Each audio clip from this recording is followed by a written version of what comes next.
salam sejahtera untuk kita semua. Kembali lagi bersama saya Alvita Dewi Ataya. Pada video kali ini saya akan memaparkan materi mengenai gejala sosial. Adapun submateri yang akan dipaparkan, yang pertama, pengertian gejala sosial. Yang kedua, faktor-faktor penyebab gejala sosial. Yang ketiga, ragam gejala sosial. Keempat, contoh-contoh gejala sosial. Kelima, dampak gejala sosial. Dan yang keenam, cara mengatasi dampak gejala sosial. Semoga video yang saya paparkan ini dapat dipahami dan selamat menyaksikan.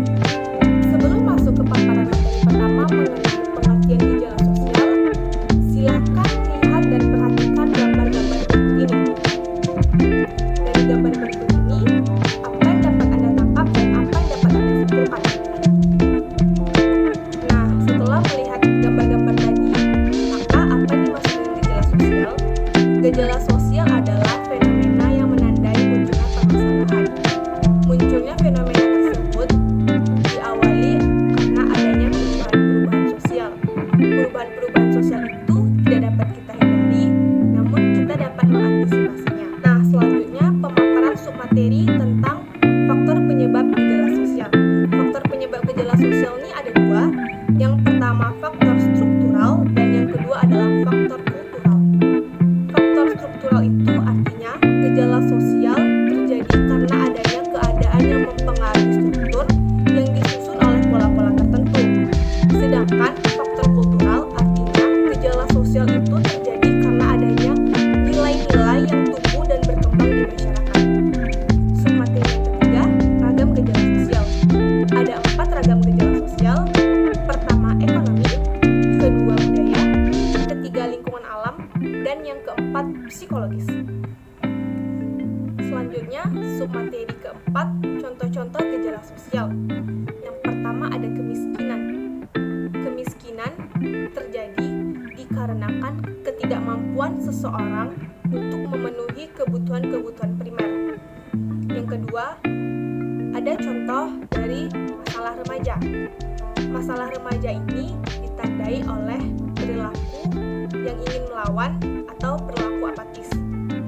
Yang ketiga yaitu masalah kependudukan. Indonesia memiliki jumlah penduduk yang padat.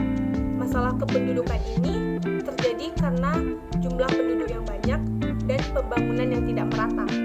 Selanjutnya, submateri kelima, dampak gejala sosial. Dampak gejala sosial ada dua. Yang pertama dampak positif dan yang kedua dampak negatif. Dampak positif maksudnya adalah gejala sosial yang terjadi di masyarakat harus kita sikapi dengan baik. Apabila kita bersifat terbuka dan mampu menerima perubahan-perubahan yang ada, maka gejala sosial tersebut memberikan dampak positif terhadap kita. Seperti kemajuan ilmu dan teknologi. Kedua, perkembangan industrialisasi. Dan yang ketiga, terciptanya nilai dan norma-norma baru. Kemudian, dampak negatif. Dampak negatif ini dapat terjadi apabila seseorang tidak mampu menerima perubahan-perubahan yang terjadi di masyarakat, sehingga dia mengalami culture shock. Orang-orang yang tidak mampu menerima perubahan tersebut pasti akan menunjukkan gejala menyimpang, seperti contohnya kriminalitas. Yang kedua, memunculkan konflik. Yang ketiga, terjadinya kesenjangan sosial. Submateri terakhir yaitu cara mengatasi dampak gejala sosial. Dampak gejala sosial di masyarakat